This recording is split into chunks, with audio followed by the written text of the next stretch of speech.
Matthew, the 4th chapter. Matthew, the 4th chapter.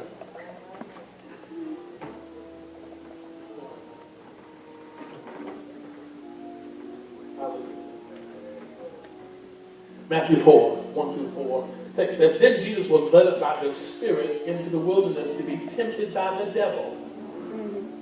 And after fasting 40 days and 40 nights, he was hungry. He was hungry. And the tempter came and said to him, If you are the Son of God, command these stones to become loaves of bread. But he answered, It is written that man shall not live by bread alone, but by every word that comes from the mouth of God. May the Lord bless it. To the reading and hearing of his holy and divine word, the church say amen. Amen. Really useful topic on this morning. I need mercy in my weakness. Look at somebody and say, neighbor, you're not that perfect. You need mercy in your weakness. Come on, give our hands up, praise everybody. Come on.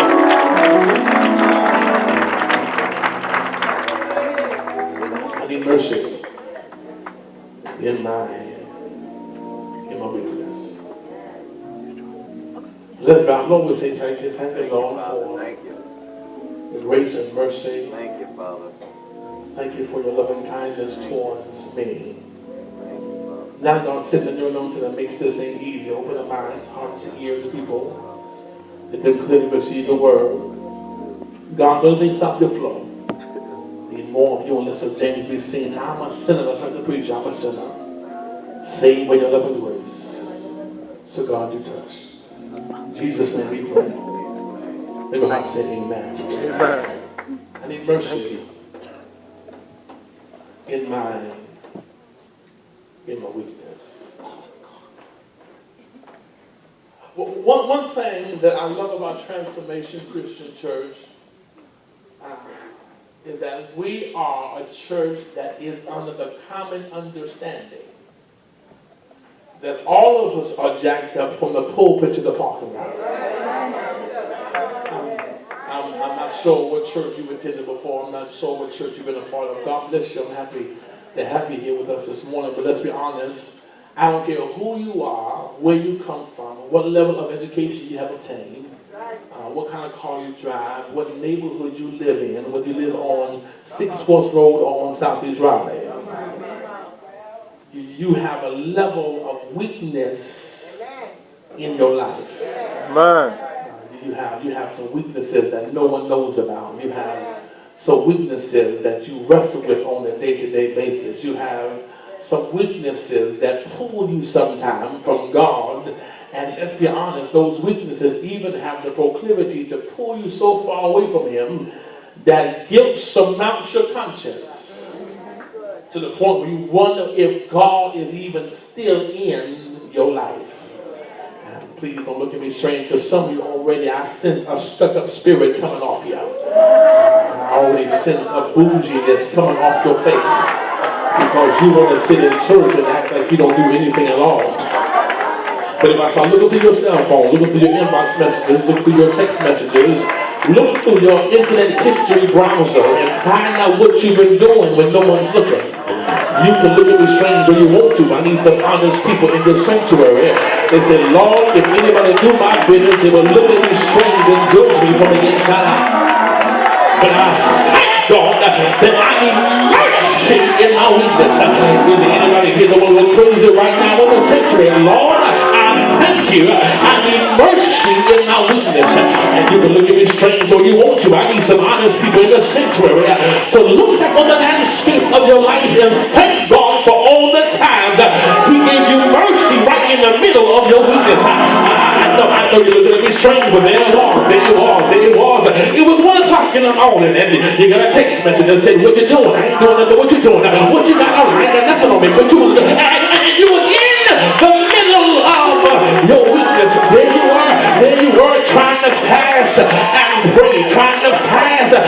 pray. Here goes somebody trying to cook some fried chicken, macaroni, and cheese. That became some of y'all food is your weakness. And the devil tried everything and said, Lord, give me mercy. You can look at me strange like Alice and Wonderland. Oh, you, but is there anybody here that will go cuckoo for Cocoa Puffs? And thank God right now, I need mercy in my weakness. I need somebody to bring God right now. Lord, I thank you. I need mercy. Touch somebody say, I need mercy. I need mercy. I need mercy when I'm going back and forth. I need mercy when I'm struggling. I need mercy when I'm weak. I need mercy when people are tempting me. I need mercy when they're getting on my last nerve. I need mercy when I want to cuss them Negroes out. I need mercy when I want to bust them to the white man. I need mercy. I need mercy. Anybody here or to thank God when everything got together? I need mercy.